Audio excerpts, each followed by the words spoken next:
special presentation. Your local election headquarters. Meet the candidates 2014. Hello and welcome to your local election headquarters. I'm Jane Ann Bugda along with Andy Mihalchik and News Director Jim DePury. Eyewitness News has invited the candidates for Congress to join us to discuss the issues that are important to you. And today we are joined by Nick Troiano. Nick is the independent candidate in the 10th District. He will be facing the incumbent Tom Marino, Republican, and Democrat Scott Bryan in November. And Nick, thank you so much for joining us Pleasure today. to be with you today, thanks. Our object is just to have our viewers, the voters, to get to know you a little bit better. So we'll start off with a very easy question. Tell us a little bit about yourself and why you're running. Sure. Well, I'm from Milford, Pennsylvania in Pike County, and I'm running this year as an independent candidate for U.S. Congress. And doing so in an entirely citizen-funded way. My campaign doesn't accept any special interest contributions from PACs, lobbyists, corporations, or unions.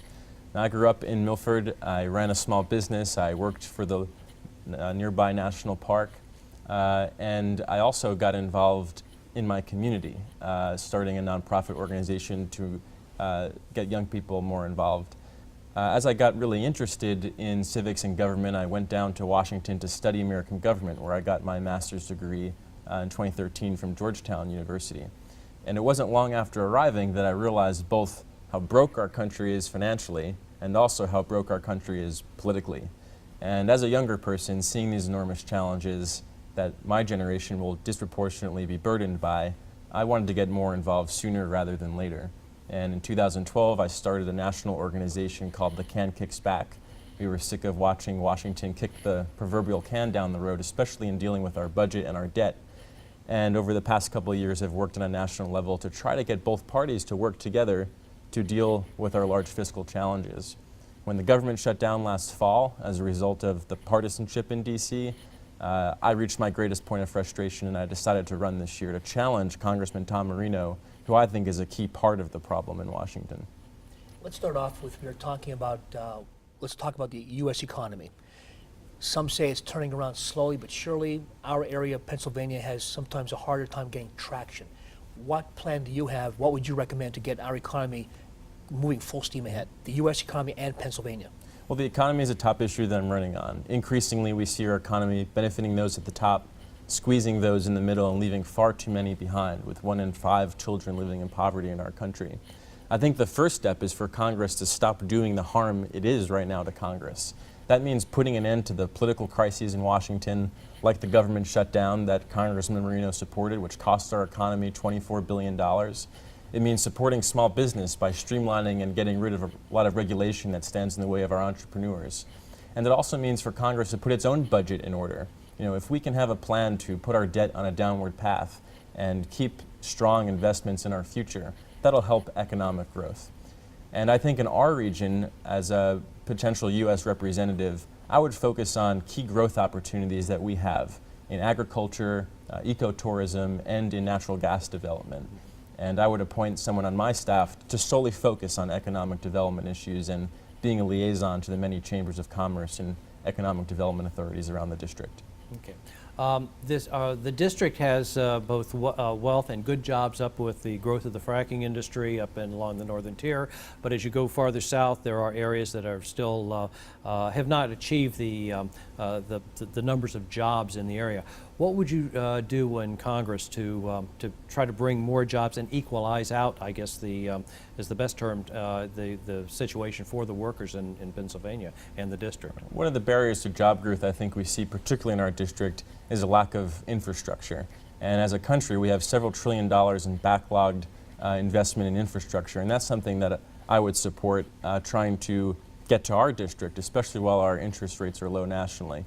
I think we can also do more to increase the connection between school and business, making sure that our secondary and higher education institutions in the district are preparing workers who can fill jobs that might become available in our district. And of course, to support the entrepreneurs out there who are trying to start a small business, and for our congressional office to leverage federal resources to help them along in that process. Shifting gears now, Nick, to the international scene. We see the violence in the Middle East, ISIS or ISIL, by whatever name we want to call that group, the violence, American involvement.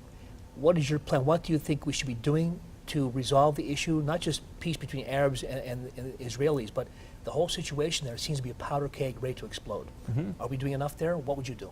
Well, I think, particularly with the threat of ISIS that we're seeing in the Middle East and Syria and Iraq, we wouldn't be in this position had our country taken a longer view rather than doing what was in the short-term political best interests of our leaders. You know, the president withdrew troops from Iraq without getting a new status of forces agreement. Even Congressman Marino opposed any sort of U.S. intervention in the conflict that was ongoing in Syria. That created a vacuum that this terrorist organization has filled that now we must focus on defeating. So I think we need to take a longer view in our foreign policy. I don't support committing troops on the ground at this point in the conflict, but I don't think it's smart to remove that from a strategic standpoint as something that might be necessary down the road, because we can't stop at any cost to do what's necessary to protect our country from a national security standpoint. One of the hot button topics, not only here in our area, but across the nation, continues to be immigration and immigration reform and the borders. What are your views on immigration, the borders, and immigration reform? Well, the topic of immigration is yet another issue that has fallen as a casualty between the gridlock in Washington. You know, our congressman made headlines when he got into a conflict with Nancy Pelosi on the House floor. Many people saw that. But that's the same old charade that we're seeing, more pointing fingers rather than trying to solve problems. If elected, I would focus on trying to find some common ground between both parties, to focus on securing our border and strengthening our e-verify system so businesses can verify the immigration status of their employees. I think we need to modernize our immigration system. This is a key opportunity to accelerate economic growth by attracting and retaining high-skilled workers and entrepreneurs, many of whom we're already educating in our country and then forcing to leave. And yes, we also need to provide a pathway to legal status for the 11 million undocumented immigrants who are here in a way that's tough, fair, and practical. They should pay a fine. They should learn our national language. They should take a citizenship test. Anyone who's committed a felony should be deported. But the current system we're living in right now is de facto amnesty. We have 11 million undocumented immigrants here without a legal status living in the dark.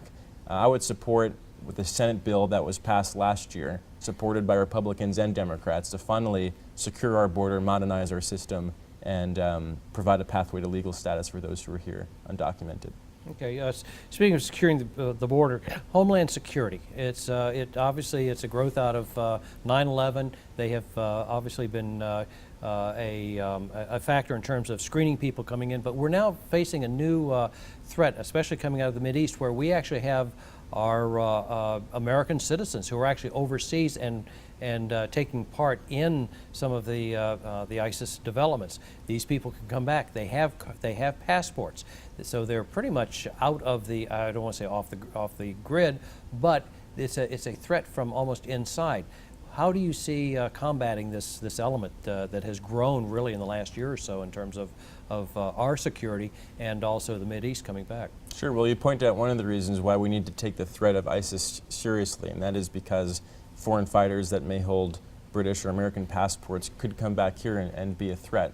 So we need to leverage all the resources of our intelligence community to protect against that. Make sure the federal agencies in charge with securing our border have the resources they need to do their job. But on the whole, when we're talking about protecting American national security, we have to weigh all of these measures that we're taking against the civil liberties and freedoms that Americans enjoy and have by right under our Constitution. And I've been very disappointed with Congressman Marino not respecting our Constitution and civil liberties when he rubber-stamped the NSA's program to bulk collect our cell phone data and our emails, or giving the government the authority to indefinitely detain American citizens under the NDAA. I want to be a strong advocate for national security, but I also want to be a strong advocate for protecting our civil liberties. How do you do that? How do you protect the civil liberties that we have? I mean, you talk about the cell phones. What do you see as the avenue we should be taking? Well, one step that I have laid out on my website, where I've listed all my issue stances at nicktroiano.com, is making sure that these domestic surveillance programs are under civilian rather than just military control. And I think if that were the case, then we'd have people in charge who can weigh both our security interests against what our constitutional interests are too. We have about 2.5 to 3 minutes left. Let's talk directly to the voters, the electorate. Why should they support your candidacy as an independent, and what would you bring to the table that maybe other candidates won't? Sure. Well, there are going to be 3 candidates on the ballot in the 10th district this year, but there are really only 2 choices. It's either the status quo of politics as usual that's clearly failing us in our future, or to try something new. And I'm asking voters to try something new and asking for their support this year. I'm an independent who won't be beholden to the party bosses on either side. I'm a citizen-funded candidate who won't be beholden to the PACs or other special interests across the spectrum. Now is our opportunity this year to replace what's wrong with today's politics, which Congressman Marino represents, with what can be right about tomorrow's politics. And my vision is that once we can prove the model that something new like this can work this year, we can scale it to other districts across the country in future election cycles as well. Quick question, 20 seconds. Are you concerned by being an independent, if you are elected, that you'll be an island upon yourself in Washington? No, I think my being elected and waking up November 5th and becoming the first independent in our U.S. House will give me a platform to really give voice to many people across the spectrum who feel like they don't have a voice in politics today. And Nick, say you do wake up on that day and you are elected. What is your first order of business when you if you reach Capitol Hill? Well, as co-founder of the Can Kicks Back organization that I started, I had the opportunity to work with a bipartisan team of senators and U.S. House of Representatives members on a piece of legislation called the Inform Act, which I helped to draft and helped get introduced. And this legislation would force the federal government to disclose its true long-term liabilities and obligations, which today's national debt figure lowballs. This would also force the government to disclose what the liability is that we're placing on the future generations. The Inform Act's been endorsed by 1,000 economists and 16 Nobel laureates, and as a U.S. representative, I hope to shepherd it through passage. Well, Nick, we want to thank you for joining us today and taking time out of your schedule to help our viewers get better acquainted with you. We want to invite and encourage everyone to exercise their right to vote and then watch your vote count here on Eyewitness News. For Jim DePury and Andy Michalczyk, I'm Jane Ann Bugda. We want to thank you for joining us, and remember, you can always find more information on pahomepage.com.